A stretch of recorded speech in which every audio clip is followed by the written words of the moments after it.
Hello and welcome to the Behind the Screens podcast with me, Curtis. And me, James.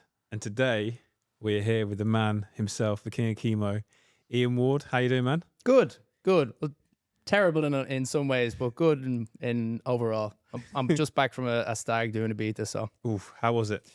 Sunny, covered in stings, but yeah, it was good in a lot of ways.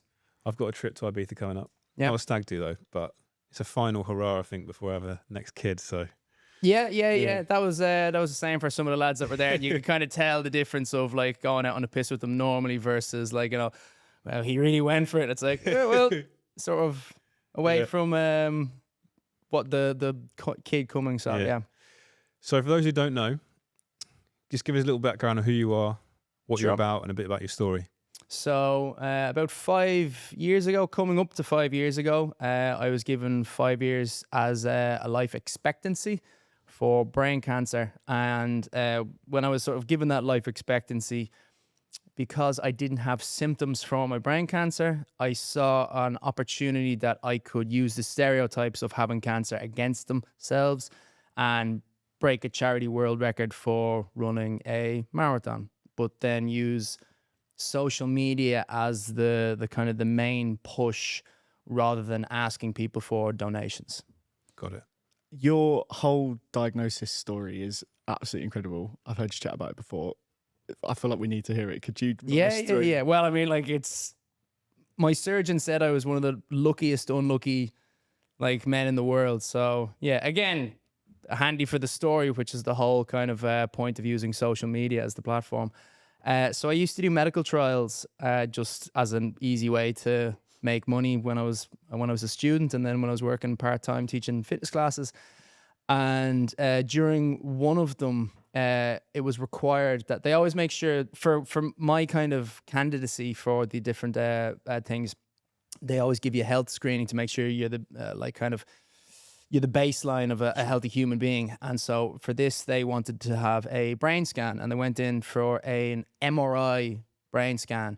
And funnily enough, I had a CT scan on my head only 3 months before this, and they detected absolutely nothing. And then so this MRI detected that I had a benign, was what they thought at the time, brain tumor. And then that's how I discovered it. So like no symptoms, just by freakish amount of luck. And then they were like, okay, you got to get a second scan. Second scan showed that there was growth, and it was like, okay, this is not benign, and that's how it started off. But like, it's a 1 in a million chance that would happen. 30 years of age I was when I got that scan. It's honestly just crazy that, firstly, just doing medical trials. I love how kind of throwaway the comment is. I was just trying to get a bit of cash, was doing medical trials. You get paid a lot to do very little. And like, kind of, I think a lot of people have it in their minds where it's like, you'll come out with a third arm or something. It's like often you're the placebo effect. And Sure. like it's they do very little to you and then throw cash at you. Like $3,000 to do like a new paracetamol thing, and all they did was give us dead bacteria, and we had like a little fake sickness for an hour. And then it's like, okay, here's your $3,000, off you go. That's pretty good. So if they hadn't picked it up through this MRI, let's say, symptoms started to come, do you think it's Oh, I'd be dead. really? Straight up, yeah. 100%. So do you feel lucky that Yeah. you describe yourself as lucky? that you're in Luckiest this unlucky situation? man in the world. Yeah. What was your first thought when they said you got brain cancer? I mean, as you can imagine, it was an absolute shock because the setup to it was that this is benign. Yeah. So I was not expecting that whatsoever.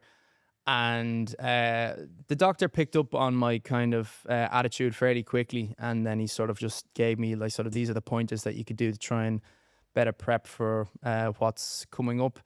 And fairly quickly, I went to, all right, this is kind of your moment. You've always wondered what you'd be like in a high pressure situation. And so I kind of went into the mentality of how would you like you to behave? And then I kind of went with that, where it's like, all right, don't panic. Don't start telling your friends and family about how fuck, I'm gonna fucking die. Like, you know, because it was during COVID as well. So it's not like they could come over and see me or anything. So that's I kind of focused on how am I going to tell friends and family if I'm going to tell my friends and family. So that's what I was focusing on straight away. That's hard. Yeah. I feel like you don't even think about these sorts of things when you think about what it must be like. How did your friends and family react? Exactly like I expected. And my friends made jokes and my family wouldn't stop talking about it and they annoyed the fuck out of me. What was the worst joke that somebody said to you?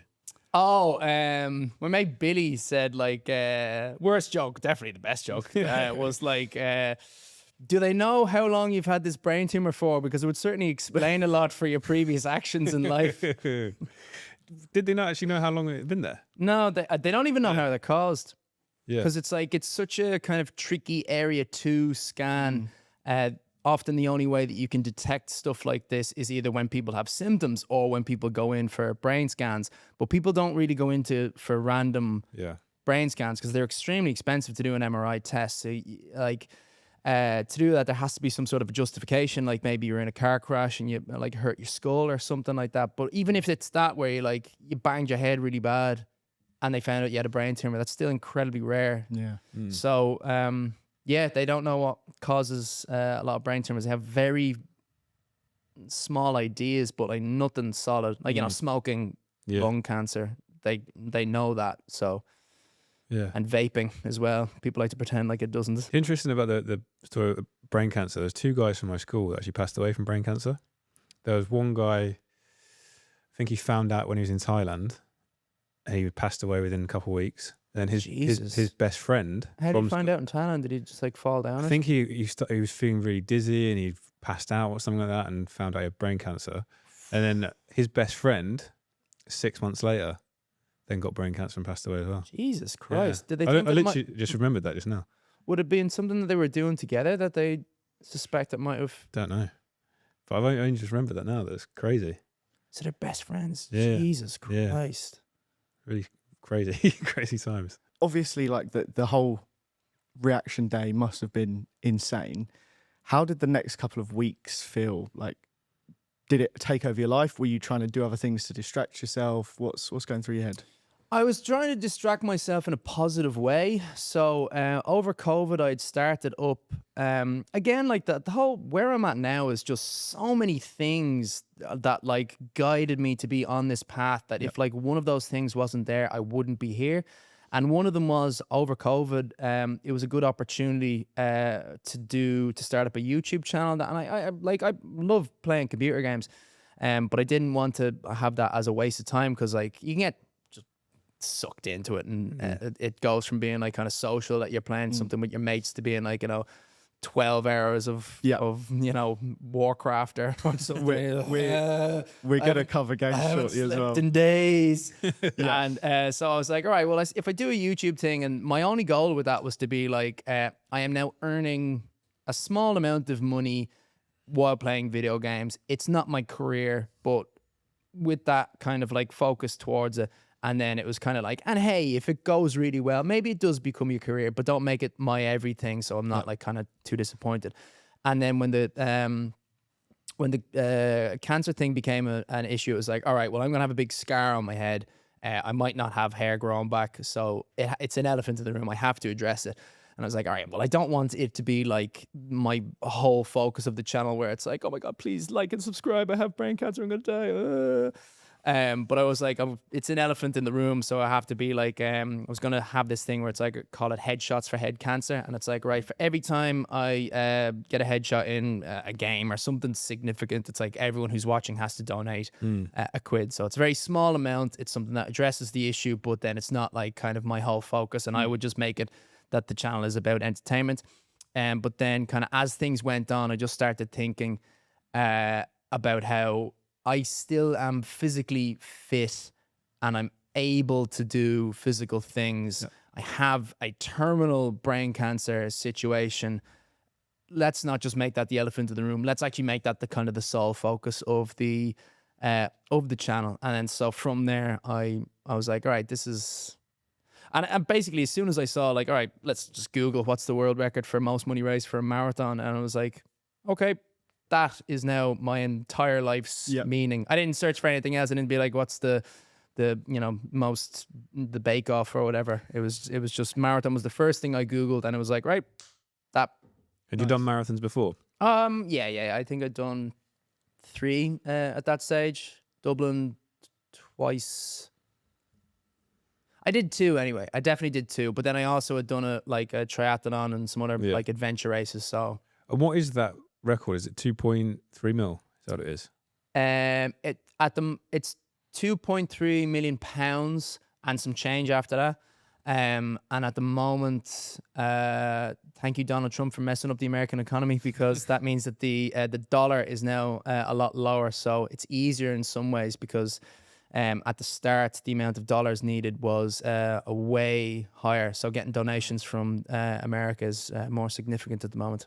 And where are you at with that donation journey now? This year, not very high whatsoever, but the way my focus is on kind of getting more people to follow the account, because every single year that we don't achieve the numbers for money raised, if we still have more followers, it increases the likelihood that next year we'll be able to do it again. So I think we've raised a little bit over $500,000. Which is obviously brilliant. But the followers have been going up significantly every year. So like this time last year, I had, I think, half as many, and it's at roughly 11 million across TikTok and Instagram now. So it's amazing. It's going good, yeah. You say about wanting to partner with brands like on this journey. Yeah, that's the whole kind of point. Yeah. So who would you say, who's the #1 dream brand that, down the barrel of the camera, call them out? Who do you want to work with? In a lot of ways, something that has kind of changed with social media in general is that their sponsors are not looking for big channels. So I'm now kind of changing around a bit, where we think that it's going to be more beneficial to come up with our own product ourselves. So like if anyone wants to try and like be different to what the modern marketing is and take advantage of the platform that I have, I would be delighted with that. But in a way, I'm kind of like I'm drifting away from being focused on someone else to try and achieve my goal, whereas I think I should start trying to take more sort of power to the situation myself. You must have had some rogue businesses or brands come to you to try and do some partnerships. Is there anyone that sticks out? When you say rogue, do you mean just ones you'd never work with? Yeah, like lots of people trying to. I mean, lots of them are just a horse shit. This is not a good deal. It's like, hey, we'll pay you commission. It's like, fuck off. I'm not I'm going to do all the work. You're going to get all the benefits. Yeah. And I'm not going to get anything. It's like, no, I think the biggest one of them was a vape company. Okay. It's like, lads, no. If it's like, I was working with Brewdog before, and it's like beer is certainly something that is related to causing a lot of different cancers. But when you go on vaping, it's like the difference is just huge. Where it's like, hey, smoke this. It's like it's fun. It's like no, beer is social as well. So there's other sort of reasons, and they do a non-alcoholic option. So it can still be sort of sold in a way that is an honest product, where it's like this is not healthy, but life's for living. And then I think the funniest one has to be it's not so much a sponsor, but it was a book offer. And they, first of all, in the first email, they spelt my name incorrectly. Yeah, okay. And their offer was, I pay them 20,000 quid and then 20,000 quid. And this is when I wasn't, the platform wasn't as big as it is now. So it's like, that would have been so far out of the budget, and it still is way out of the budget now, but to scale where it's like I was on, universal credits, I'm not doing that. And then they were like, oh yeah, but you get 50% of the commission of the books. And then it's like, only a moron would take that offer, where it's like, you have no reason to make a good book. Then you could write a dog shit book and you would have 20,000 grand. And then I would just put all my effort into trying to to sell the thing. Yeah. And my name's on it. So it's like, if that book is bad, it's like, that's like, you know, my reputation like tampered for like the rest of my life. And then his response was, well, I gave him like, how about this? How about you pay me and then you get commission off that? So it's like, now you are incentivized to make a good book. Yeah. And he came back to me and he spelled my name wrong a second time. I then just wrote back to him being like, mate, look, I'm not taking your offer. Also, this is the second time you've gotten my name wrong. He was like, oh, haha, oh my God, I'm making such a fool of myself. Third time. Name wrong. Third time. Yeah. But When people do that to must- me, when if they say, I don't know what they call me. I get Chris instead of Curtis. When all they the say time. it, I'll say something back to them. Just say, let's say her name's Jennifer. I'll call them Jamie. I'll just do it purposely way too like wrong for them to. Yeah. I can forgive them because Ian spelled the Scottish way is uncommon, and Americans do get it wrong a fair bit because they think that it's Lane. They think that the I is not capitalized, and they think that it's like a lowercase L. But it's still like, if you are like pitching for a fucking book, you can't like go, hey, let me write an autobiography about you, and I get your name wrong 3 times. It's like, yeah, man, you're not really giving me a lot of confidence here that you're gonna like put the work into. Imagine you did it on the cover of the book. Yeah. Unless it was a book about dyslexia or something, where like, you know, you could do that. I feel for the poor people that have sent 20k off for books, because people have obviously done it if they're, you know, an operating business. I hope not. Like, Yeah. Someone somewhere's doing it. I mean, a lot of people get sucked into all that sort of thing where it's like, you know, hey, join my how to make cryptocurrency stuff, and it's like pay 800 thing.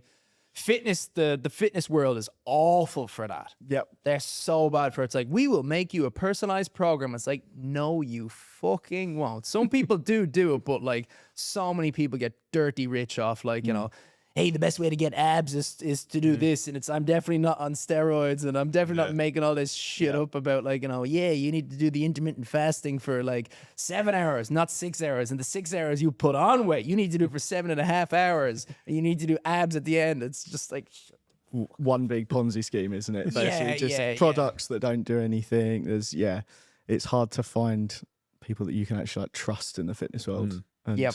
Yeah. What would you be doing if you weren't doing this?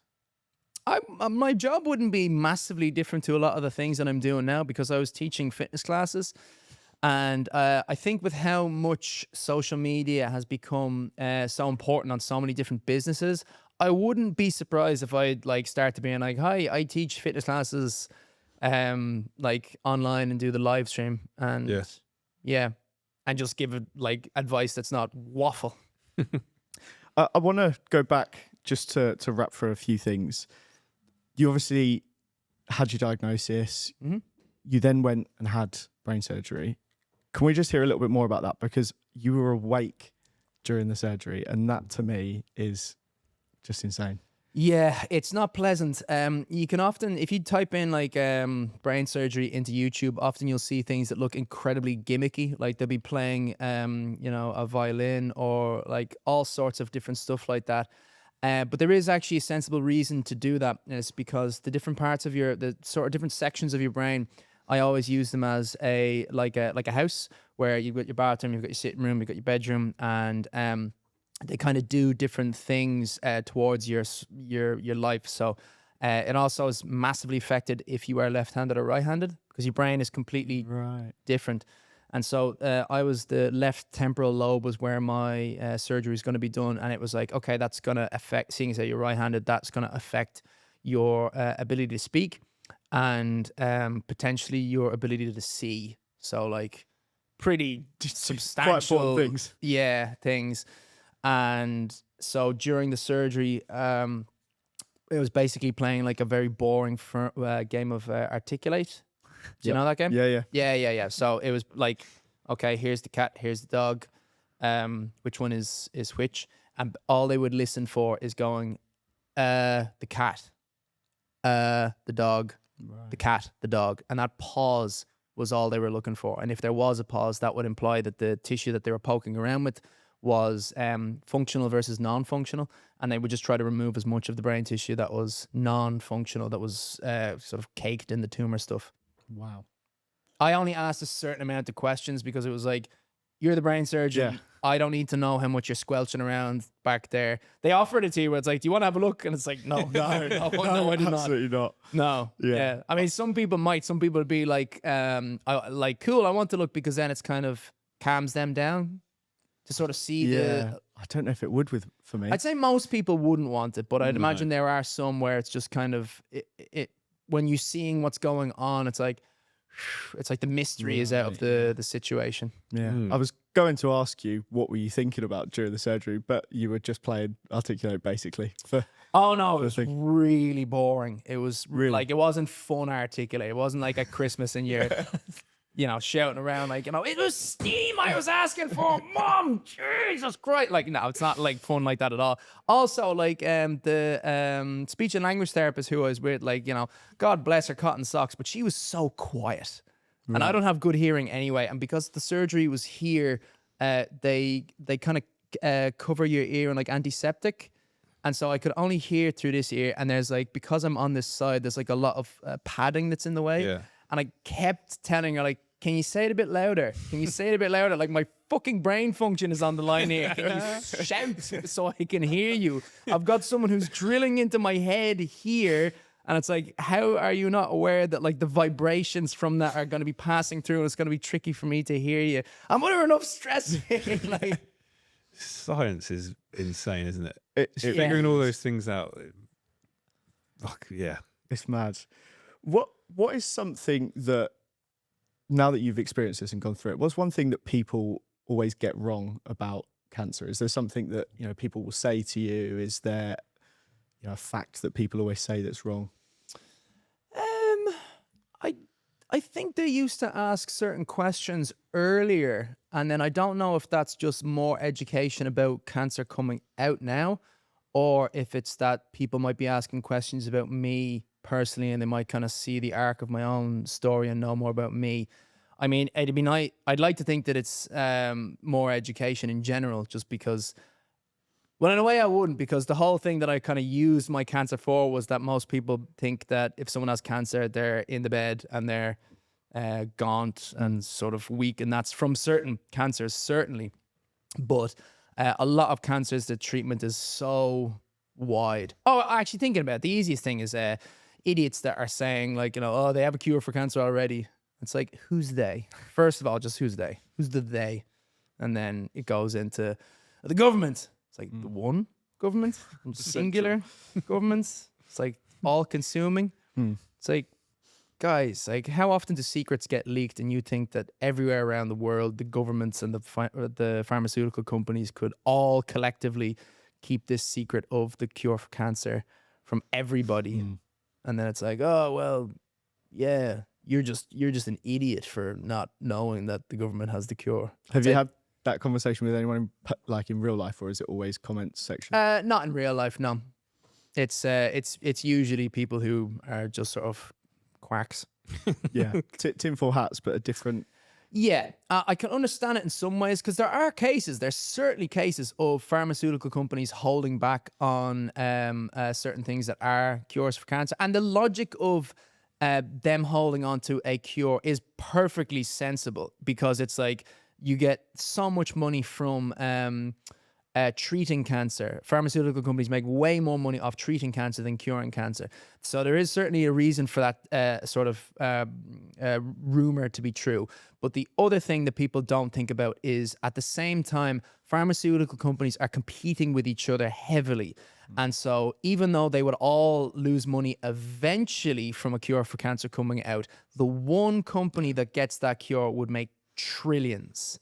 And then, that would be it. Cancer would be the cure, but they would still be ahead of the competition. So all the pharmaceutical companies are still 100% finding a cure, but they're kind of happy out with the non-cure being there. And cures happen all the time. Like, there's so many different forms of cancer where they do have like cures for cancer. My mom is free of breast cancer at the moment, and breast cancer 20 years ago used to be just like a death sentence, and it was a case of how long can you last. But like, she's coming up to 70, and like she like got through it in about a year, and that's from like the treatments that we've got from the scientific research. So yeah, amazing. Are you undergoing treatment like at the moment, or in?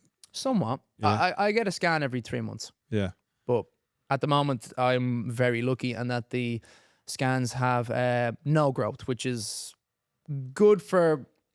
It is good, but for me, I'm competitive, so I just see it as a draw every time. I love that. I've had one where they got back to me and they were like, "There's a shrinkage," and it's like 90th minute winner. Yes, and then after that, it's like, "Oh no, there hasn't been an increase in the shrinkage, but like there's been no growth," and it's like, Back to the draw. What does it feel like going up to those days? Are you nervous about it, or is it just part of? no, life now? not the days, the phone call where they have the results. Yeah, I don't like the day itself, but going in for the scan is fine. How do you decide what's worth your time?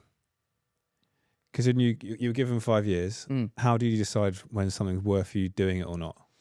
It was all sort of directly related to the world record, so it's all just been kind of brought around that sort of thing. So at the moment, like I really don't see myself ever going on holiday ever again, because it's just not something that I want.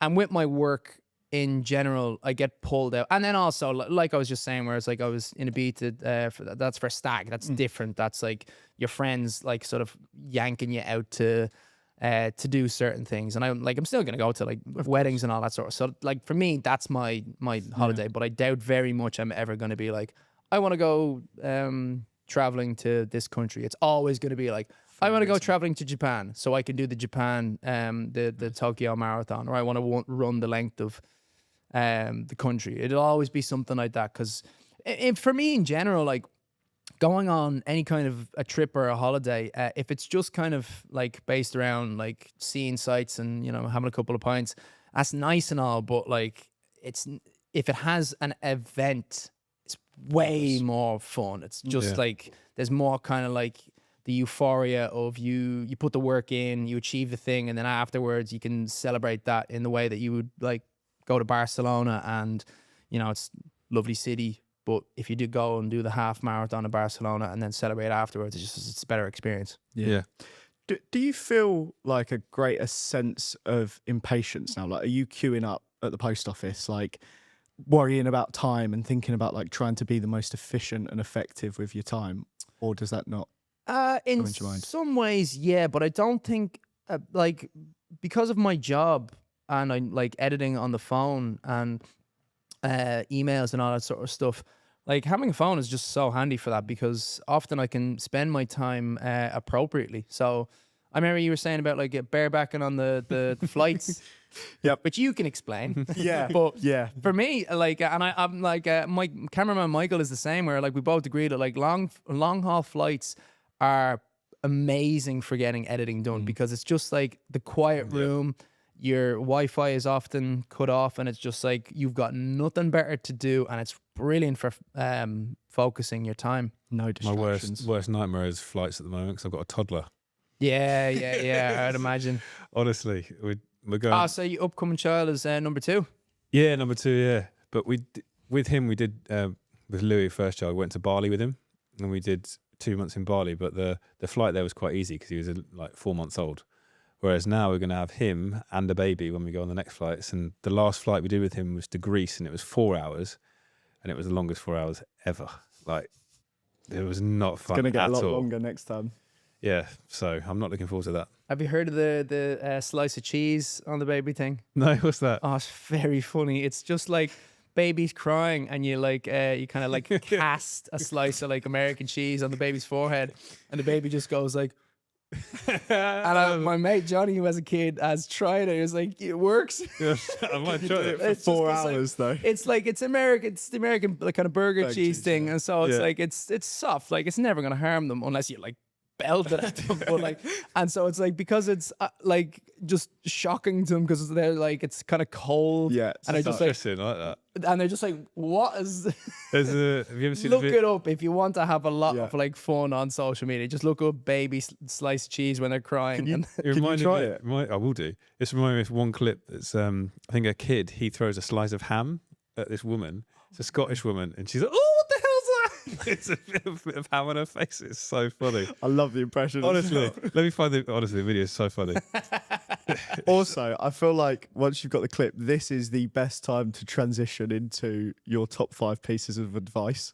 Sure. And if throwing a slice of cheese at a baby is not on the list, I mean, I don't have a kid, so I feel like I can't genuinely kind of put that across. But I have sent that video to like all my mates who have kids, where it's like, please try this, record it, and send it to Yeah. me, see if it actually works. love it. I've not found it yet. So you keep, Got to have you the keep video. talking. Okay, well, I think we should, we go into it. Advice number 1: don't throw ham at your granny, Or do. or do. Yeah. Yeah. No, look, right. If you're gonna throw ham at your granny, make sure you're recording it. Yeah.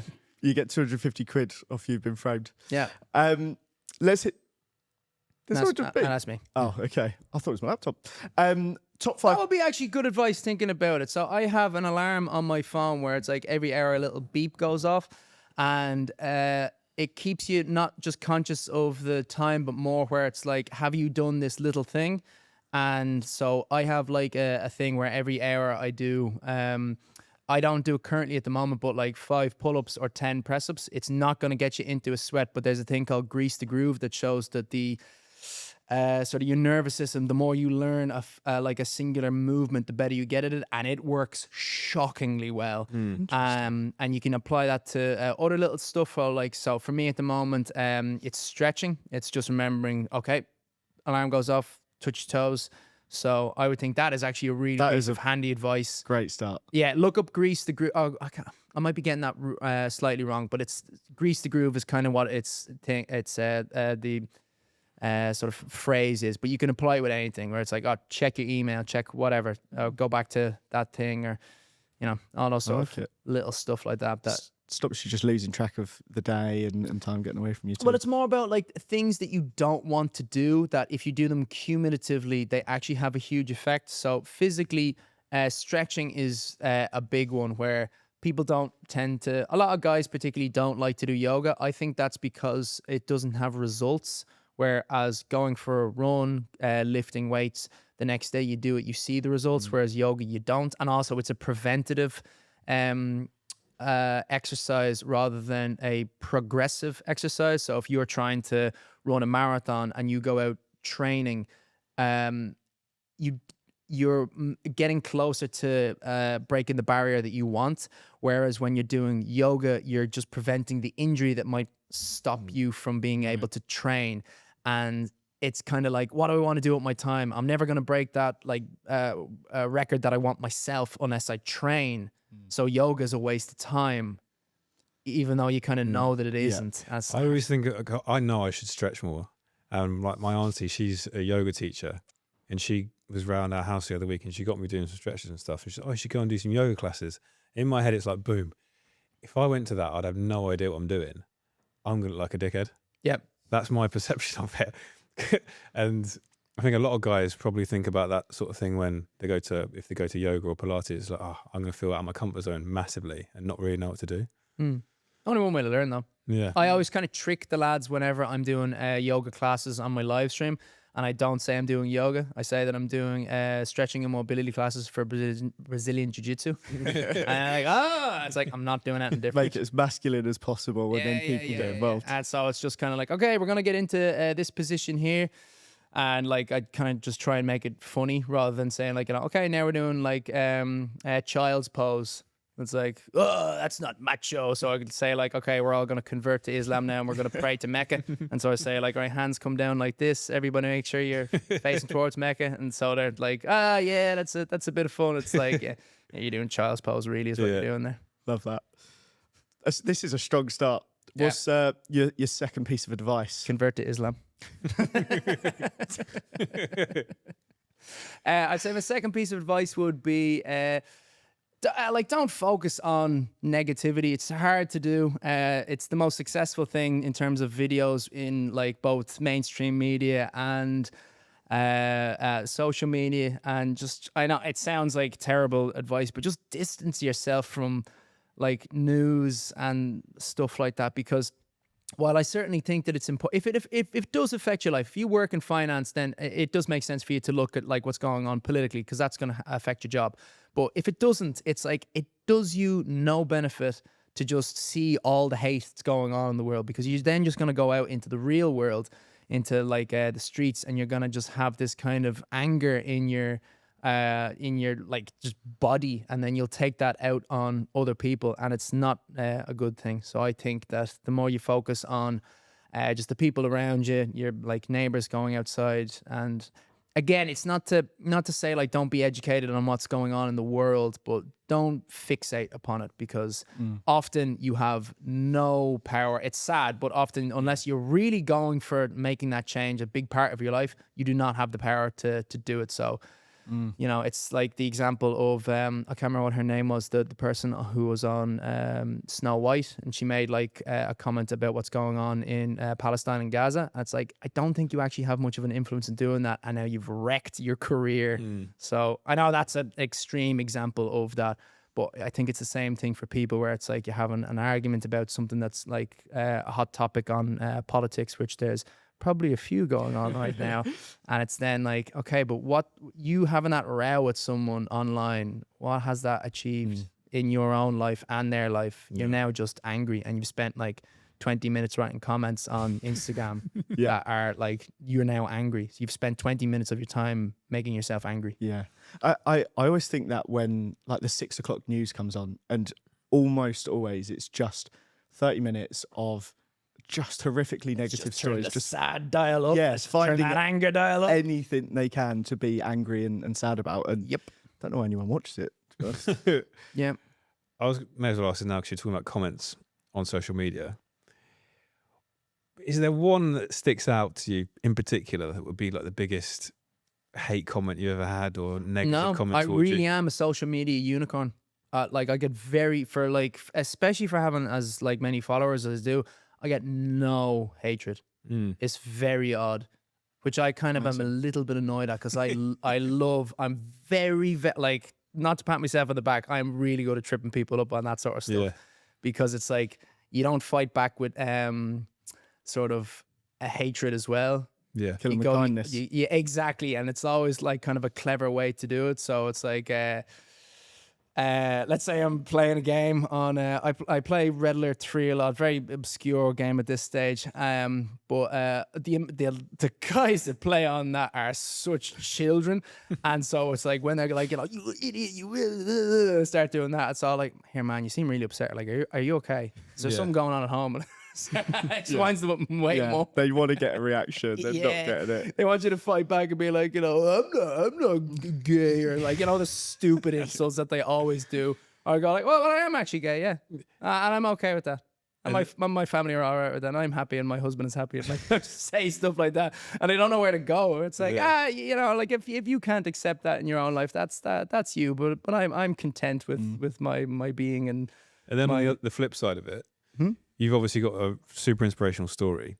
You must have a lot of people reach out to you that have either gone through similar things or going through similar things. Or is there any particular story where someone's reached out that's like really touched you? I wouldn't say any particular ones, because in a lot of ways I actually I try to dance around it a lot, because then it often like sucks me in, and it's a weird sort of thing, because on the one hand I want to try and talk to them, and I often do, but then a lot of other times it's like hits me really hard and sort of adds a huge element of the realism to like what I'm going through. Whereas for me, which in some ways you could consider it advice. My method would work well for some people, where it's like blinkers on to not sort of focus again on the negativity of the situation that you're in with cancer, because it's like, again, doesn't do a huge amount. Now, some people need to talk about it. Some people definitely do, and they need to open up. And like, I'm not trying to say don't do that, but for me personally, I find that to dwell on it more puts me in a bad headspace. Whereas to kind of just be like, right, marathon training, this training, what's the next thing coming up? Okay, there's the beer festival thing, there's the Twitch thing, there's this. And it's like, I'm staying on stuff that's positive for me. Yeah. Like a lot of times I find imposter syndrome comes over me a lot when they start saying like, you know, you got me out of bed. And like, it's not even people who are related directly with cancer. It's often people who are just like sort of going through depression or just bad stuff in their lives. And I'm always there thinking like, I am not David Goggins. I did not get you out of bed. I am not like, you know, this sort of character. I am not like this, like Arnold Schwarzenegger doing that. Did you ever see his 6 rules video thing? Oh, it's very good. It's very, very good.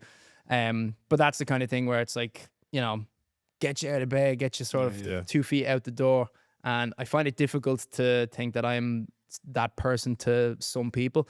But I tried to get back to a lot of people for their sort of stories of how I've helped them out. So if we go into this one more question, do you think, based on what you just said there, do you think there's people or a lot of people just gradually sleepwalking through life and not really living it? In a lot of ways, but I think that is due to it's so hard to find a purpose, even if you're out there looking for it left and right, which I was very conscious of, like with the fitness classes. I didn't want to own a gym because I knew all the admin behind that would have been really bad, and I'm terrible with admin, as Lucy will tell you right there. And so I was like, that's probably not a wise move for me. And then it was like, I didn't want to be a PT because, not that I'm shitting on PTs, but I found that like it's sort of, you're sort of selling a bit of a lie. Because for me, I always thought if you are a proper PT, like PT is often a big part of them is that they help motivate people to do that. But I always kind of felt like if you're a good one, you don't keep them as a client. You educate them and then they go off and do their own thing. So I always felt that there was an element of fraud. But that's me personally. That's my own sort of thing. Again, I'm trying not to say that all PTs are like that because they're not. And then with that, I was like, fitness classes, I love that. But where am I going with this? And I did not know. I did not have a clue where I was going to start to break through the financial sort of ceiling that I was at. And it was like, get a new job. What do you do? This, do that. And then when the cancer came along, it was clear as day. Like part of the reason why I wanted to start doing that video game thing was because it's like, I need to find purpose in what I'm doing in life. And even if it's a small thing, if I am playing video games and making a small amount of money, it means that is not time wasted. And a lot of what I was trying to focus on was just to have a big family as well. That was the thing that was kind of my priority, was to big family, focus on my kids, make sure that I'm not kind of one of these people who's like, I work 9 hours a day and then pay for a nanny. And then it's like, all right, cool. Why don't you work, you know, less hours and not pay for a nanny and spend the time with your kids? And so that was what my sort of purpose was at the time. And then cancer obviously rearranged that. But it gave me a purpose, and I knew it's fairly straight away that's what I wanted to do. And finding that purpose is incredibly hard. I can imagine. Do you know that documentary with Dr. Dre and I think James Avery? No, that's not the right name. And it's called not the Untouchables. We won't go into it. It's the Dr. Dre documentary about how he progressed through his life. And one of the lines that he says in it very early on is like, for me, it was like, even before I could like talk, it was music. It was always music. I knew what I was focused on from day one. And at the time of first watching that, I thought to myself, that is a serious gift that so few people get, no matter what it is, even if it's something incredibly difficult. If it's like, I want to become the leader of a country. If you have that at birth, that is such a gift to have, to just be like that and nothing else. And I find so many people are unable to find that throughout their life, even if you're searching for it. So in a lot of ways, I would say a lot of people are like sleepwalking around, but it's also, I wouldn't think that it's their fault. Do you think everyone has a purpose? I would like to think so, but I wouldn't want to say that, because then I feel like that's kind of shaming people who can't find theirs. But a quote that I really like is by the guy who does the hierarchy of needs. I think it's Maslow's hierarchy of needs. And but he has a good thing in it where it's like when a man can be, he must be. And obviously you can apply that to women as well. And it's just like, if you have the ability to do something, it's not so much that you like want to do it. Like if you're excellent at basketball, you should do basketball. It's like you have to. And it also pairs into there's another good book called The War of Art. Sorry, yeah, The War of Art, not The Art of War, The War of Art. And it's all about kind of how to work and how to keep focus. It's a very good book. It's very short. And the last quote in it is about how if you are a creative person or creative in any way, like, you know, you could be an engineer, you could be a doctor. If you are not doing what you're really good at, it's not that you're like giving up on the creativity because you're lacks self-confidence or whatever. You're depriving the world of what you could potentially create. So it's like, it's not just you not having your confidence. It's like, if you think that you could have made a good song, you don't do that. You are taking that away. You're taking your potential away from people who might have listened to your song. And that's another really cool one that I like. Yeah. But it just kind of, I think that what a man can be, he must be. I always think of it like if you're the tall person in a supermarket and, you know, a small lady asks you, hey, can you pass me down the cereal? It's up there. You're not a good person for doing that. You're not like, you know, oh, I'm doing this because I'm an amazing guy. It's like, you're just like, they can't do it, you can. It's like no effort for you, and it's a lot of effort for them. Not a problem I've ever had. Yeah. I'm usually the one asking. Yeah. But there's loads of situations like that. Like you're at a party and then the host asks before you, like you're at a pre-drinks before you go out drinking, which is always a funny word, isn't it? And the drinks before the drinks. Yeah. And then the host asks, like, and I hear everybody, can you just like, you know, tidy up the cans here, because if we all do it together, it's, you know, 2 minutes work, whereas it saves me like tidying up everything in the morning. And it's like, that's not, you're not like, if you're the guest there, that's not like, you know, oh, I'm going to do this because I love that host and I'm a really good friend.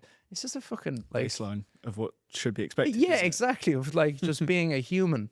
And so you have to do those things. And at the same time, you shouldn't feel so like good about yourself and staring in the mirror where it's like, aren't I just great? You should look in the mirror and you should think like, you know, that's a good person. I like that person.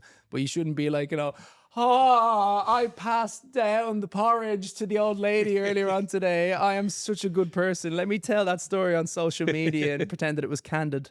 Yeah. I interrupted your list, didn't I? It's all good. Great timing as well for my laptop to start doing an update. So we're going on the phone now. But are we taking a piece of advice from that? Because I feel like there's a few nuggets in there. Are we taking any of those for the list, or have you got 3 more still? I think there was the 4th one in there. Right, okay. So I'm going to say the last one. When you're on an escalator, always step. When it's down, anyway. I can understand people who don't want to go up, but if you're going down an escalator, take the steps. It's literally the most boring part of the whole day. Yeah. I suppose it goes back to when you were saying about like time management and time waste. Your signal on your phone gets cut out when you're going down the escalator. Yeah. You have nothing to do. Twice as quick. If you are twice as fast, small amount of exercise, you will get to your destination quicker, meaning that the time that you have, you can now spend. Even if you get to the platform faster, you can then, you know, do something on your phone without being, you know, slight risk to like a tripping hazard or whatever. And you're not getting in the way of other people. And you're not getting in the way of other people. Well, I mean, most people in London are like brilliant and they do the step to the right thing. It's common practice. It bothers me so much that they don't do it in supermarkets, or not in supermarkets, in like shopping centers. It's like, you got here by the underground. Why are you not applying this wonderful common sense politeness in this moment here? I feel like there's a spin on that in their intrusive thoughts that I definitely have intrusive thoughts when I'm on an escalator, and you keep them to yourself. Come on, tell us some. Well, you know, sometimes when someone's being really annoying, you're just like, oh, just a little push, something like that. Did your intrusive thoughts, when you got a diagnosis and you were told, you know, we expect this amount of years, did your intrusive thoughts like go up and did you act on them? Because I'd be tripping up kids in the supermarket, all sorts of things. Like any funny ones? I can't think of a huge amount of big changes. I have small ones where, random situations where, gaming would be a big one where someone would be like, "Oh, you're a coward," and it's like the intrusive thought is not to reply to them, but more sort of there's a nice sort of little one that pops in where it's like, actually, no, I'm not. I've gone through an experience and I now know, like, it's not just about what when I was younger and I would look at films and be like, who would I be in that film? Yeah. Like, like realistic war films where, you know, some people are handling it, some people aren't, some people are, you know, panicking. And it's like, I now have a good idea of which one of them on the, you know, the Normandy beaches I would be. I'd probably be the guy who picks up his hand in that scene. Everyone remembers that one in Saving Private Ryan. I love that though. I love that you can, like, you have something to quantify and to attach it to. It's interesting. Do you feel with social media that there is more of a pressure on you to put on that brave face and to be that person that is picking up the hand at the beach? In two ways, yes, but it's almost like it carries myself through a bit, where it kind of comes into like a little bit of fake it till you make it sort of thing, where it sort of backs up my own confidence and sort of ability to not be terrified of what's going on, where it's like, you're not allowed to be afraid and panic in this situation because it's not just you at this point, it's now you're a representation of other people. And it's like, you're not allowed to say that sort of stuff, you're not allowed to lose your cool, you have to hang on to all this sort of stuff, which then kind of circles around to being no, I wouldn't say inspiring myself, but sort of like backing my own thought process. Yeah. Where it's like there's two voices in my mind where it's like, fuck, I want to shout and scream and give out to that person. And then the other one is just like, you're not allowed to do that. And then this voice gets calm down where it's like, you know what, you're right. Like, there's no sort of point in doing it. It doesn't achieve anything. And it would be a sort of a net descent from what your sort of images to pass out.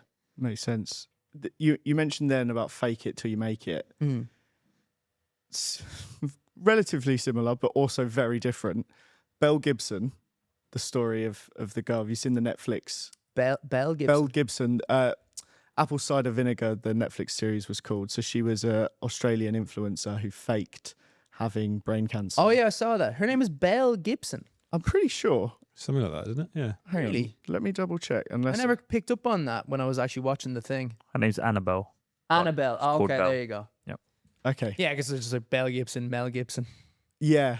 I think, yeah, her full name's Annabelle. You know that guy, Gibson. Mel Gibson, who faked having brain cancer and then that's how he got to do Braveheart. So, Belle Gibson, Brainheart. Did you did you watch the documentary? I did, yeah. What are your thoughts on it? What, obviously. Oh yeah, Horrendous. I mean, she is clearly touched like in the head, but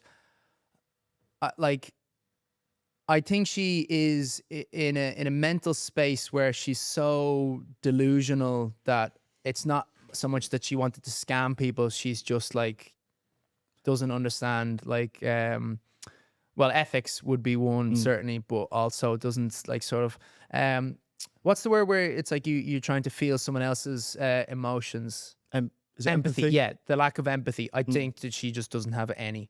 Yeah. She doesn't understand about the damage that she was doing. So isn't like the end of the documentary where she's like trying to identify as an Ethiopian or something? Yeah, the end is absolutely wild, and there's footage of the real TV interview. It annoys me that there's no kind of justice for like what she's done, that she's not like in prison. Yeah, And that people were she's also like the suing that people did for like the money wasn't actually, she lost the case, but then she hasn't actually like paid the money out. That kind of irritates me, the way it's like, why isn't she being punished?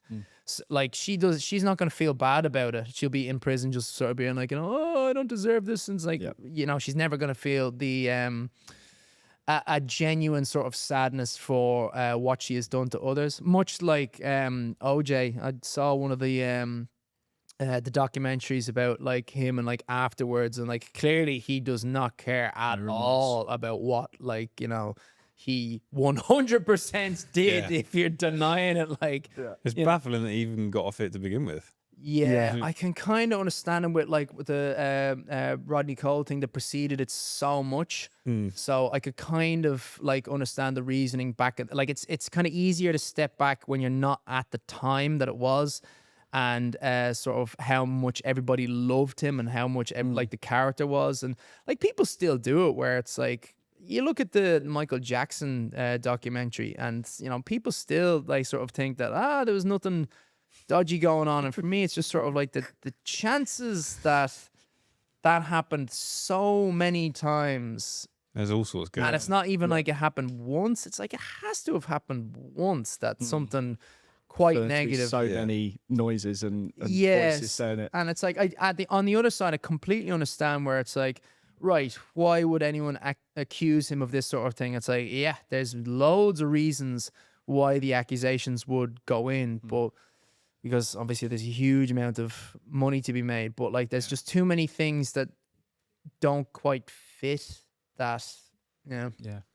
Interesting. I think, is that the third? Why are you looking at me with Michael Jackson? Sorry, third OJ mention in 2 weeks, I think, on the pod, which is. I suppose it's because they released a documentary recently enough, so it's kind of in the scope. Yeah. Taking it back to Mel Gibson, have you seen any like impact from that onto your social media? Have you had any comments of people accusing anything like that? Nope. No. Great. I'd imagine that the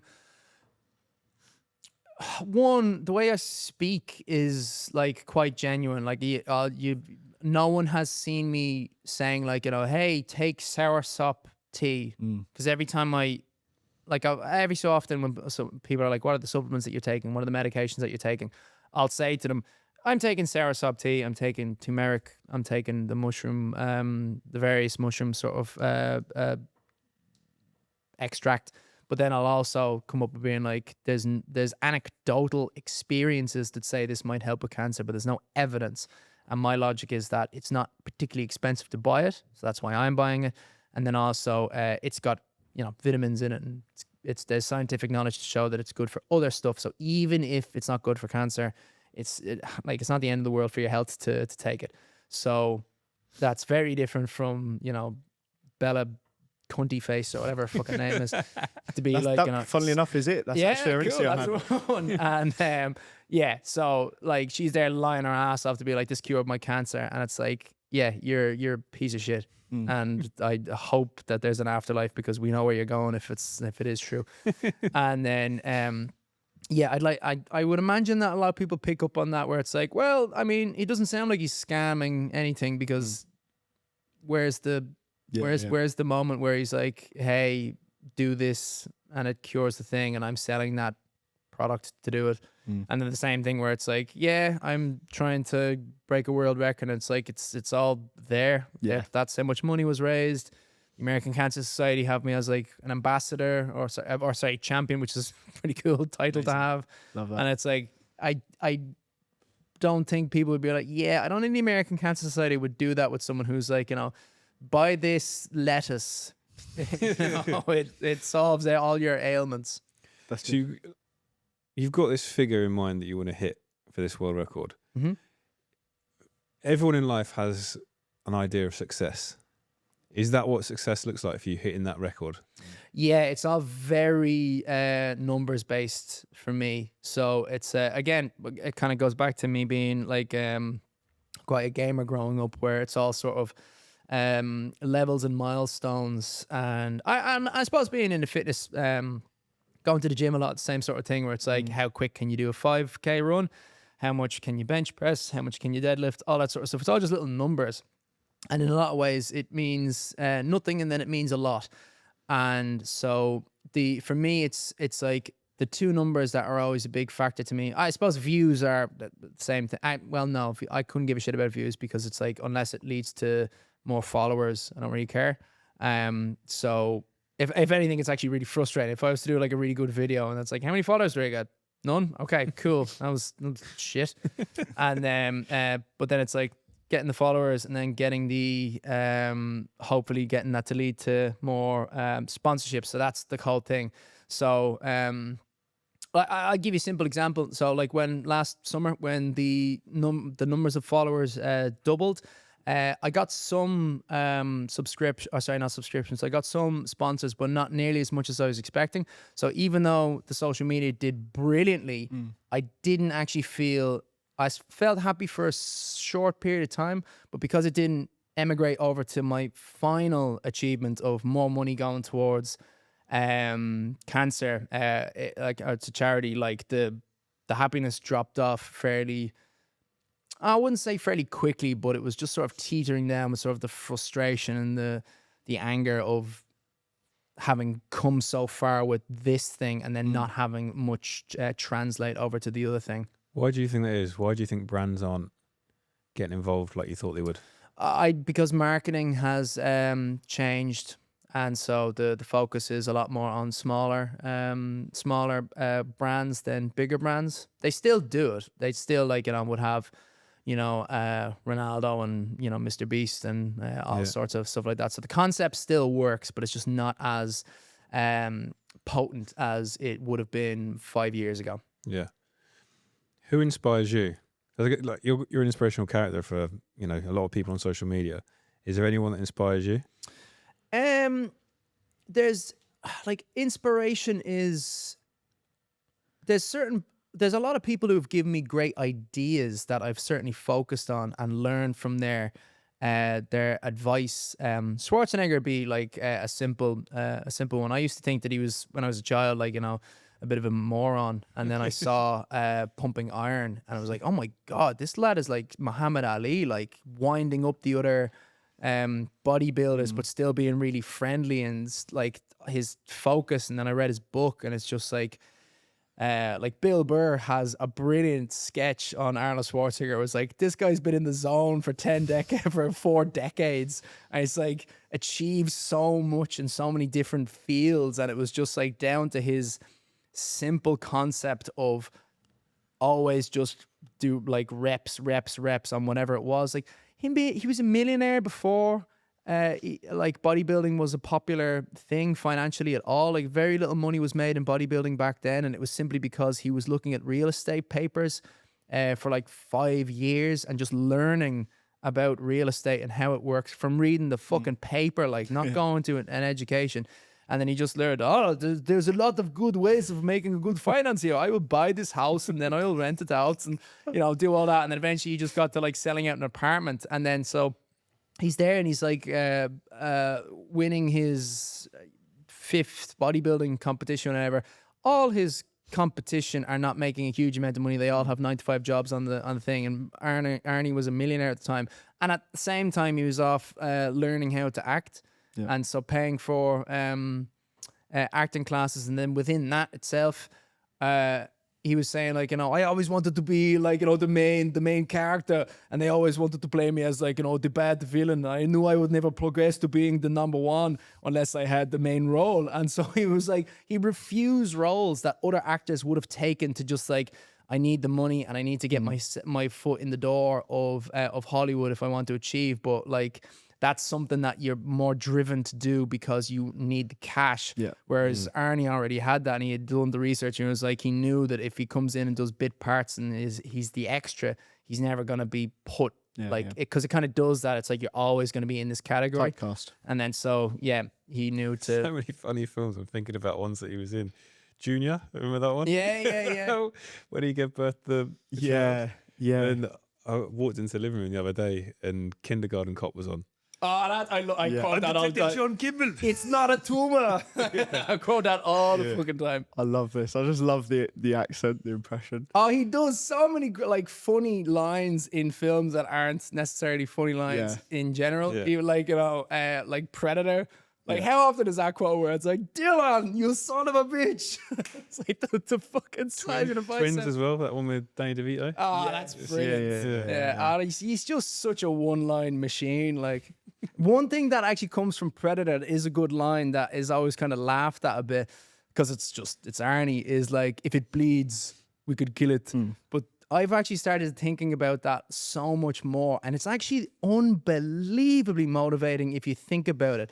And if you apply it to, like, let's say Ireland versus New Zealand back before we got decent at rugby, and let's say we're being slaughtered, which was, you know, par for the course back in, you know, sort of the early 2000s. If 3 points are on the board and it's 50 points to New Zealand, you can still realistically say, and you can apply this to anything where it's like, right, we have 3 points on the board. We are against New Zealand. They are the predator. We are the squad that's being slaughtered. But if we've put 3 points on the board, that means if it bleeds, we can kill it. We can keep doing that. We can get more 3 points on the board. We potentially can win this game if we have hurt them, if we've gotten in there. If there was a moment where we were better than them, that means we can make that moment again and again and again. Like, you can Did you do win that the with game? anything. Pardon? Did they win the game? We've won a lot of games recently. Unfortunately, not with Lost the to World England Cup. this year, didn't you? Pardon? Lost to England this year. This year or was it last year? I think it beat you both years, didn't we? For the Six Nations. Yeah. No. We got 2 Grand Slams. The third, we were hyped up to get the 3 Grand Slams in a row, but I think it was you guys that took it away. Yeah. Or was it France? I'm not a We rugby beat you fan, by a so point. Yeah. Did we beat France? Yeah, we did as well. Last kick of the game. No, you guys beat France. Did Ireland beat France? Don't know. I'll check. I think they beat us as well. Oh, you beat them. You smashed them. by 38-17. 20 points almost, yeah. Oh, What year were you? yeah. 20, hang on, you're in the wrong year. Sorry. I think might be a good time to move on from Yeah, the France rest. did win this year. Yeah. We definitely beat them the year before because we were on 2 Grand Slams. And you beat us this year. I went last year. Yeah. You've mentioned quite a few times about gaming. Oh, yeah. It's something I was very keen to talk about. You mentioned about your YouTube side of things. You were trying to give gaming a purpose. Yep. That's something I can relate to a lot. That subscriber plaque on the wall there was driven out of me playing video games as a kid, wanting to do something with it, Yeah. and making really bad FIFA videos that Fleecing kids out of FIFA coins as well. yeah, but basically that, yeah. And that's what got me here today. Thank you, FIFA coins. Sometimes it's something like that can just sort of like put you onto the line and off you go. I just think it's really interesting, like how purpose-driven you are with everything. Because before you mentioned about doing that with the YouTube, I wanted to know, like, people will always tell you growing up, like, oh, you're wasting your time playing games. And I feel like that's something that you would have been really conscious of when there's this, timeline that's been given to you. So on a lighter note, you're gaming a lot. You've found some purpose with it as well. What games are you playing at the minute? What are you loving? So when Lucy asked this on the way over, I thought I'd throw a little curveball at you. And so you said games, not necessarily video games. And it's like, Okay. right, one of my current favorite games, Settlers of Catan would be Nice. easy. You're nodding, but it's a great board game. It's so much fun. Like, you just row with lads where it's like, give me the wheat. We had a deal. You went back on that deal. We had an alliance. And it's like, there would be no alliance. I could picture you doing all the voices throughout as well. It's so much fun, and like you're accusing everyone all the time, and it's brilliant. And then it's like you're tricking your mates. No, I love it. Love that. I love that. So are we going into your top 5 straight away? Yeah, definitely. Oh, the games that I'll be playing at the moment, Warzone is definitely a big one that I'm kind of pulling myself back into. Also, something that I thought about recently, like, did you guys play Warzone over COVID? So I had a child in March of 2020, and I've basically not played a game since. Yeah. So life changed then. And COVID must have been in ways for what you were going through handy. yeah, sorry, she was actually born in January 2020, and COVID, the lockdown came in March. Yeah, It was the other way around. So literally, she was 2 months old, and then we were living in a flat at the time, so locked in a flat with a newborn. So, and I was working throughout. I didn't have furlough, so I did basically work and spend time with my daughter, and not played a game since. So I'm like out of the whole Warzone loop when everyone's been playing it, and Fair enough. It's missed me. But you like a bit of COD, don't you? Me, I'd love to play COD. Not so much now. Yeah, don't get any time to play it. Yeah, especially with you coming up in a new band away. Yeah. The one I did love was Black Ops 2. That was when I just quit my job and I was pretending to be an entrepreneur, and I was just sat in my bedroom playing Call of Duty all day. Honestly, all day long. I got amazing in that game. I played on the competitive thing and everything. That was a good time. And I did buy a PS5 about 2 years ago. And I bought, was it Black Ops 3 that came out? Oh, they're up to like 6 now, I think. And that's just off Black Ops itself. There's Modern Warfare 3, I think, that you're talking about. Yeah, I bought that one. I played it for like an hour, and then I've never turned the thing back on again. I feel like everyone's... It was like, this is a siphon for time wasting. Yeah. I feel like everyone's favourite Call of Duty just relates to when they had nothing else to do in their life and they could just play it all day, every day. Because like COD 4, I was like 14, something like that, just coming from school, like doing absolutely nothing. And yeah. Oh, I have one nice one with Black Ops, because I used to just go up to my mate's gaff and like we'd play the zombies together. I never went into zombies. Well, it's not fun unless you're playing like with someone. But we were playing like a split screen. Okay. So it was social. Yeah. And that's definitely the reason why I liked Warzone, because it was like during COVID, and so I ended up spending more time with a lot of my friends because we're kind of dotted all around the world now. And something that I was thinking of is because video games get like shit on for wasting time. Like loads. We like games ourselves, and we've done it several times in this podcast. But I was kind of thinking that during COVID, I reckon online games saved so many lives because there were so many suicides over COVID from people just not being able to do anything and just going nuts. Yeah. And having something to do, particularly that was social, I think that kept a lot of people in like a good mental space, and being able to, because that's what kind of makes Warzone as fun as it is, because even if you're shit at it, lots of it is like not really about shooting other players. You're it's in the about loading like screen. Yeah, you're in like, you know, well, there's that as well, but like, you know, you get in, it's like, right, what are we doing? Let's pick up that thing and, you know, drive there. And like a lot of it is just kind of like you're doing tasks with your friends, and then it gets to like, you know, was that a gunshot?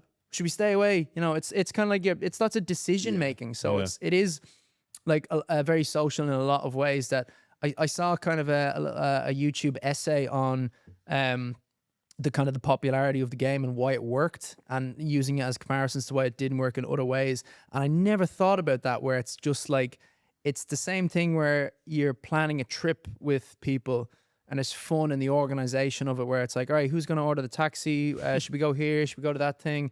Do you want to go to the gym first, or should we just go straight to the bar? What do you think? Do we have time? And it's like there's something in that, and it's like, but you're just doing it in a way that is like you're shooting people in the head, driving over them in the car. What type of person are you in both the holiday booking and the Call of Duty version of that? In the Call of Duty version, I'm the kind of guy who loves like kind of the fun of the game, where it's like, let's put C4 on the on a car and then jump out of the car, drive it towards someone and blow the C4 up and see, can you do that? Very Schwarzenegger, that one. Yeah. Or like get into the helicopter and just try and mow people down. Like it's not a strategy. It's not a good win strategy, but oh my God, when you hear them like going, for fuck's sake, and it's beautiful. Love that. Yeah. In terms of organizing trips, I really don't like doing it. I was the best man for the stag, and it is a thankless job. It is, yeah, and you get to bully them a little bit on the stag though, so that's the joy. The best man gets to, as in like bully the best man. Yeah, as in, you know, get them to dress up, you know, all that sort of thing. No, I didn't get Johnny to do any of that, just because it was in Ibiza, and I kind of knew ahead of time that if you do that, you're not going to be allowed into certain bars if you're like dressed as. I had my stag in Ibiza, and they put me in stuff where it was, you'd think he'd bought that sort of thing, but it was equally so shit. Oh, right. So just like bad fashion. Yeah. It's just like awful stuff. But it didn't look to the point where, oh, he's in a stag. It's like he's just got shit clothes. I would have done that with Johnny. That would be a good one. Yeah. So, have you got any pics? Yeah, I'll But it's call just it. like Yeah. bad sunglasses. It wasn't even bad. It was the shoes, the shorts. I had like a woolly top on. It's just wasn't Oh, good. that's good. Yeah, it wasn't good fun. Got a few random questions for you now. Hit me. If you had a billboard in Times Square for 24 hours, you could put anything you like on it. What's going on it? I really want to make my own perfume and call it Pretentious, and then make a mocking video of like me jumping into a pool or some shit in slow motion, and then just like, And all the like voice of pretentious. yeah, All that. pretentious wanker. Just make it happen. Smell like a, but then also actually have it like smell nice and Right. Okay. yeah. That's a good use of your 24 hours. Yep. If you were given a pass to commit one crime with no repercussions, what would you do? Oh, I'd rob a bank. Yeah, that's easy. Okay. How are you going to do it? Any way I want. I mean, it's, Oh yeah, you can just do walk in, Yeah, can't you? walk Take in the and money. get it if you want. yeah. Okay. I'd walk in with like a horse whip and just be like, "Give me that money, give me it, Give me that. give money. me it." There, I'm political. What's that thing? I have diplomatic immunity. I go in with like dressed as like a circus kind of horseman going around, Okay. or maybe a Roman centurion. I feel like that would be better on your billboard, just a replay of you robbing the bank on Yeah. the horse with the perfume just being sprayed in the air. Yeah, I'd love to. maybe one of those, maybe have like, this perfume smell bad and be like, "Tss, "Give me Yeah. the thing, give me the thing spray. again." I'd love to have been one of those East End gangsters that robbed banks back in the day. I feel that's such a cool life to have been through. Yeah. Yeah, And you a just great train robbery was it? Yeah, planning those things must be Mm. whoever's doing that. They're wasted robbing stuff, but you just can't do it now because of technology. It's Guy Ritchie still can. yeah, yeah. they did it at Hatton Garden like a couple of years ago, didn't they? Didn't they rob like 30 million or something? Yeah, I think you're right. They drilled through the wall. Because there was the one like 20 years ago where Yeah, the thing, but the Hatton Garden one was more recent, yeah, wasn't there's one recently. So you can still do it. Okay. Plan Still it. do it. Let's You flip can this- still do it. flip this If question you then. believe in yourself, if you want to work hard. How would you do it if you could be caught? If I could be caught. Let's reveal your plans. My schemes. I suppose I'd practice in Warzone, going in and with the bank there, and it's going to learn the schematics. Is that the word? Yeah, Yeah. I'd imagine I just stick with the normal thing of pretending I have a gun, take someone as a hostage. It seems to be the best way to do it. The normal way to do your banking. Oh yeah, yeah. I do all mine on my phone now. It's great. Go Much in easier. there, like pretend you're doing someone's for a hostage. Like you're just skipping the queue, and it's like putting in your card. It's like, I'm very sorry, but like I'm gonna kill this person unless you change my bank card. I'm sorry, it's just like the bills are too expensive, and I just want to change the passcode. I'm worried about it being a thing. Thank you very much. I'll see you later. That's got an Instagram skit written all over it. You've got something big coming up in July. Yep. Do you want to talk about it? Sure. So I am celebrating getting past the 5-year threshold of my original life expectancy, and so I wanted to celebrate doing that by just going out for pints with my friends. And there happens to be the London beer done it again. The London Craft Beer Festival is on, and I originally just wanted to like do that with all my mates. And then when I was looking around with it, I was like, you know what? I'm actually going to sort of advertise this to like everybody, because I've got loads of sort of fans in London, and so I'm going to be celebrating sort of getting past that life expectancy. And the beer festival that I got in contact with, they were actually way more enthusiastic about me doing that than I was expecting. And so they gave me a passcode of like King, and if you put King into the promotion thing, 10 quid goes to the Brain Cancer Society. Brain Tumor Society. Brain Tumor Charity. And then you get 5 quid off. So you can come and have an infinite amount of pints with me, and then also some money goes towards cancer research. Well, brain tumor research. Love that. Yeah. You get money off. and Tiny you're bit of doing a money good off. thing. Yeah. I can justify spending a weekend drinking now. Yeah. Did you have A weekend drinking high quality craft beer of your choice. And it's an open bar, so like, you're just in there and you try whatever you want. It's gonna be great fun. Love it. And imagine queues won't be so bad because the paying is gonna be cut out as well. Get involved. Mm-hmm. Let's do it. Your camera's not on either to do the question of the week. Curious now, what's the question of the week? Well, Bart always brings Bart's us question of the week, but because the camera's died, I can ask you via the camera. there you go, audio only. Audio only for the, Put your picture of your face on the screen. for the While you're asking it. Kind of tacky editing of just going. AI'd. So is this a question for all of us or Yeah, just for Just Ian? for, just for Ian. You're on camera now. There you go. You're a pretty inspirational person to a lot of people, I would say. If you could give one piece of advice to your pre-diagnosis self, if you could go back in time, what would it be? Oh, it would just be like start on this, get on this early, get on Twitch way earlier than it is. That would just be it. So yeah, it would simply be knowing my own sort of style of editing and how it would be more beneficial to use these platforms first and focus on this more than this. So it would just be technical advice rather than Right. motivational or like, don't let the bad days get you down. It would just be all technical stuff. Fair enough. I'll probably just give myself the lottery numbers. But yeah, that would help as well. Did you give me them too? We'll Yeah. split it. Or give me the next week. Bet on these kind of sporting events. Yeah, I'll just- who's gonna win. Say all the wrong things to Curtis. Yeah. Yeah. I've got one more question. Hit me. You want to raise this money? Mm-hmm. You can take 2 celebrities with you that you would want to run a marathon with. You don't actually know how deep of a question you are asking there. Say it, yeah? Yeah, okay. So next year for the London Marathon, I really want 5 guys, myself maybe included or not. I don't mind just being like the organizer for this because it needs to be done really quick. To run attached to each other by a pink ribbon, all dressed as the Spice Girls, and raise money for breast cancer. And if we run it underneath the 4-hour time frame, we'll get a world record for fastest 5-person costume.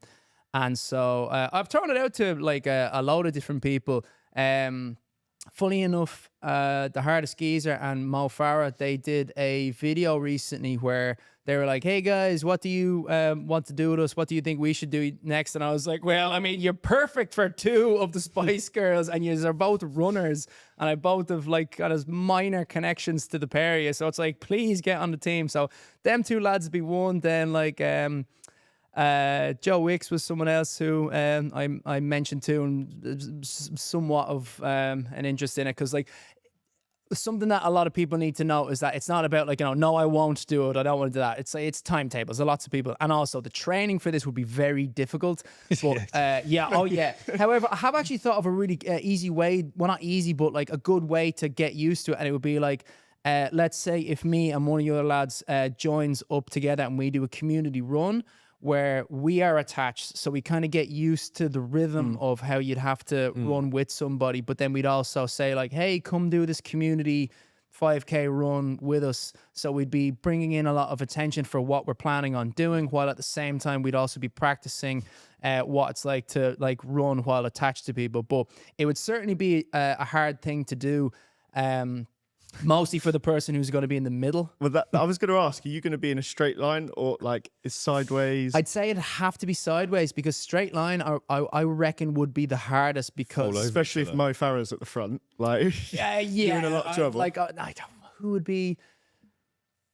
You'd have to... Yeah, I'd say Mo probably would be in the middle for just the agility of being able to deal with Control his like pace how much and- like he's being moved around by other people because like the bands, the pink bands, they represent breast cancer, so that's kind of half the point. It's kind of also to be like men dressing up as girls raising money for breast cancer, just as a way of being like, we're all on the same fucking team. Like, as I think we all know from social media, the amount of just like almost making it out like these people and these people are like against each other for whatever it may be, politics, gender, race. It's always sort of this like battle thing. And like we're not, we're all on the same team. And I think it's very quick to, it's easy to forget about that when you're on social media, but then you just go outside into the real world and you realize like most people want to try and make an effort to get along with each other more so than hate each other. And so it's like a way of sort of representing in that in another way. And yeah, I think Bear Grylls was another person who I wanted to try and contact with.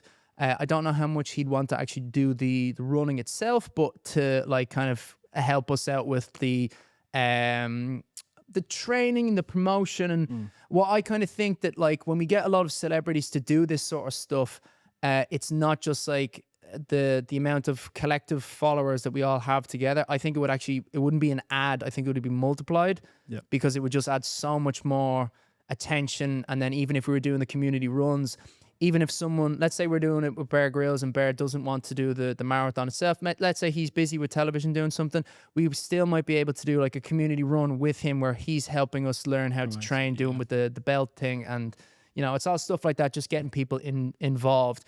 And then if it goes the other way where we're getting like, you know, 7 lads who are able to do it on the day, 2 of those people can help run the race with the 5 people and still being involved by being separated, but being like the person who's in the front and just making sure that there's like a clear path for us to go because marathons, often a big issue is simply space because some people are going slow and then there's like it's like getting through traffic in a lot of ways. So trying to navigate 5 guys going through is going to be very hard. So we definitely do need people who are like running ahead and being like, especially people who might be fans coming over like, oh my God, you're my favorite thing. It's like, get the fuck out of the way.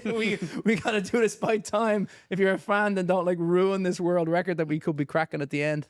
Love it. I'm looking forward to it. I hope you manage to make it happen. I really hope so, because I just think like definitely the most difficult part of the endeavor is going to be getting 5 big name celebrities to join in and say, I'm going to do this 100%.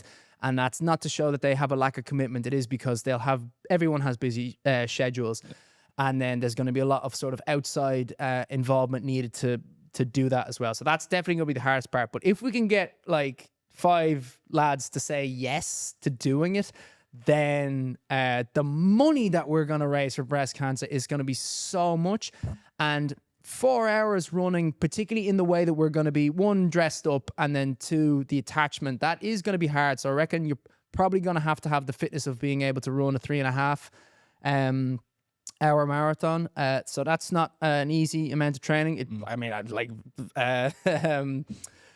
Russ and Mo, I don't think they're going to suffer with that kind of a training platform. Hardest geezer is Russ. They're not going to suffer with that sort of stuff. But another thing that's going to be tricky is just like we're all going to have to make sure that we eat the right thing, because we're not going to be able to take a poo during the whole marathon. We're going to have to make sure that we like make our diet right, so like the bowels aren't active. And then the same thing with like taking a piss. It's going to be like hard to like get the timing of it, where it's like, lads, we can't do it like that often. It's like maybe 15k and then 30k, and that's the only time you're allowed to do it. And then so it's like rationing the water. Would you take a was it Paula Radcliffe? My wife pisses when she does marathons. I was gonna say while she runs. Would you do the Paula Radcliffe if it was to save the world record? Yeah, sure. Gonna have to, yeah, depending on I'll give you more money. Yeah. I think I'd like I could turn that into something funny where it's like, yeah, I know how to handle my shit. Nice. Something like that. Some t-shirts. Poor old Paula Radcliffe, that's what she's known for. And she's like, you know, medalist and Should get her involved. Huh? Have a woman involved. Well, again, I would, but we've thought about that, because I'd like to do it again, but then getting the girls to do it as the Backstreet Boys. Nice. So I have the Backstreet Girls. So I would be more than happy to organize it again a second time around. But I kind of think like part of the message is like Spice Girls dress as Spice Guys, which we would try to get as a 5 Guys as a sponsor. What baffles me about marathons, especially the London Marathon, is when people are wearing like Big Ben or a ridiculous outfit, that they've clearly never trained. Surely they're not training on treadmills wearing massive big bends. Imagine looking out in the park in like just the middle of March and So there's a fridge running We around. spoke about that. Like, where do they train? They train like secret, or are they not wearing those things at all in the first time? I was doing that recently enough with wearing a load of T-shirts when it was May the 4th for Star Wars Day. Yeah. And it was because the New York Marathon, I want to wear 101 T-shirts during it. Yeah. Because it's just like a world record that I can kind of be in control of, because it's about the willpower of the unpleasant situation versus having to do a certain time to do it. So like the Spice Girls thing, we have to do it under 4 hours as a group, otherwise we miss out. Like, we'll still raise a huge amount of money for charity, but like we'll have to be able to get it in a certain time in order to break a world record, which is, you know, I'd say it will add 20% more charity funding if we do it and then say like they all broke a world record versus we'll raise a huge amount of money on the way. But I would say like the celebration of like getting it under that thing would be massive. One final question from me. The leg tats. Let's talk about them. So I do something called Tattoo Tumor Tuesday, and it's basically people who donate get like a raffle ticket depending on how much they've donated. We do it in multiples of 6, just so it's easy to know who's donated in general or who's donated specifically to the tattoo thing. And then if they win through the raffle, they win any tattoo they want, but at the same time to try and kind of show the respect that like some people who donate, they have the finances, some people can't donate but they have the time. It's usually based on age, and so they're like commenting and really active social media wise, so they're like boosting. And so I like to reward both of those kind of groups of people who follow my account, because they both are vital.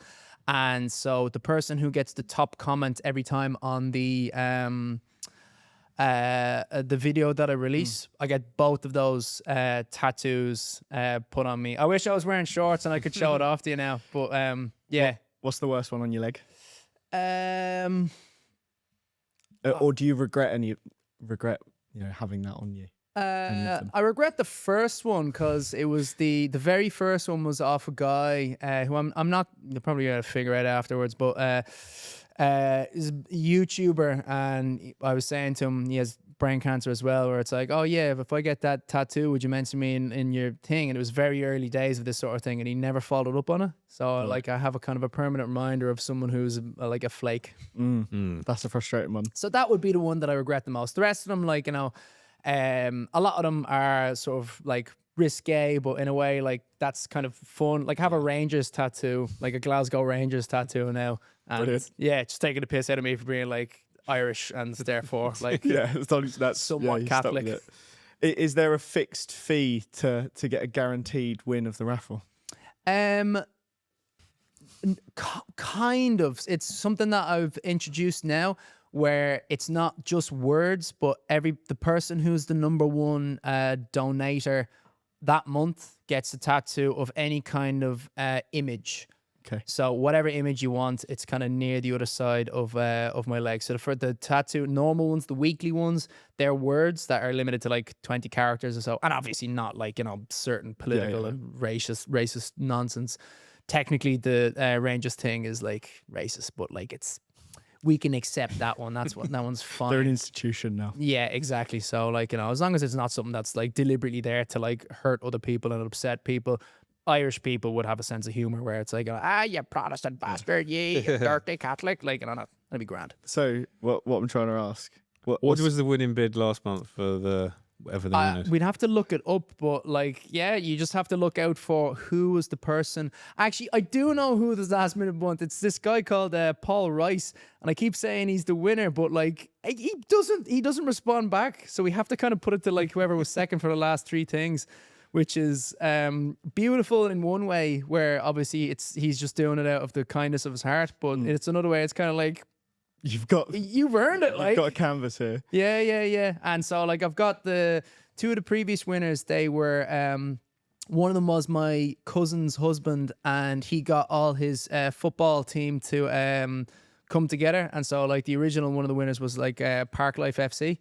And Nice, so yeah. there's 3 people who I have to contact now about like, because they were like the second largest donator. So if I knew, I would tell you. So have we got to go and get involved on there to win the space? You'd have to be looking at the month of May and be conscious on the GoFundMe, which is, to be very clear, the GoFundMe is not direct to charity. It's to help fund like paying for staff members and equipment and that sort of stuff. But like, just so that we're absolutely transparent and never want people to be surprised by that. And we write it up in the GoFundMe where it's like, this is not direct, but it's kind of spend money to make money.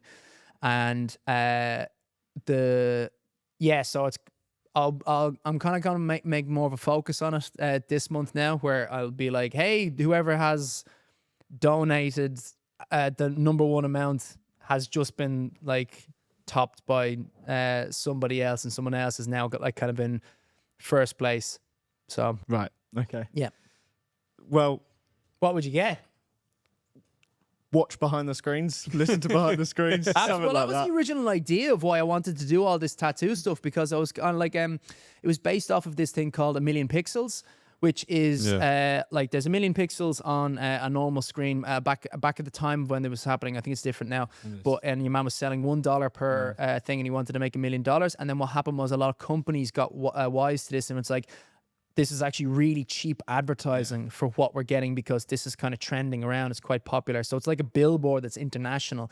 And so that's what my kind of hope was with this, that eventually we'd get like Nike or something to be like, let's donate, 10,000 quid into this thing, and we will likely win the raffle. And then he'll have Nike tattooed on his leg for, the end of time. I think I might actually opt for a Celtic badge next to the Rangers badge right next If you to want, it. yeah. Well, we'll donate this month, and we're going to win the raffle. We're gonna Tactically, I would advise you do it like last moment of the month, because if you do it early, someone else might be like, maybe another podcast might do it. Yeah. Like, fuck you. based on what we've discussed currently for the month, we'd be good. Okay, fine. We'd be good. So all right, we'll stick around until the end of the month if we don't end up I would getting very it. much like you to win. At the same time, it's a like, I got to keep the system as fair as possible. Absolutely. So you have to make sure you're doing it at the very end, in case someone wants to try and sneak you in there and go like, 201 quid. Right, you We're gonna better. win. This is going to be the latest you've ever stayed up on the 31st of May, 11:59. Yeah. Perfect. Can we do it? The tattoo? Can we give it? Oh, no, not you going in there. There's a lot of health and safety Yeah. that's involved in the tattoo Yeah, thing. fair enough. Well, we will donate, and we encourage everybody else to donate as well. Yep. Get involved. There will be links down below. Go and support such an amazing journey and mission and purpose. I think it's inspiring for everyone. Thanks for having me on, lads. Thanks so much for Perfect. coming on. It was great. And we'll see you next week.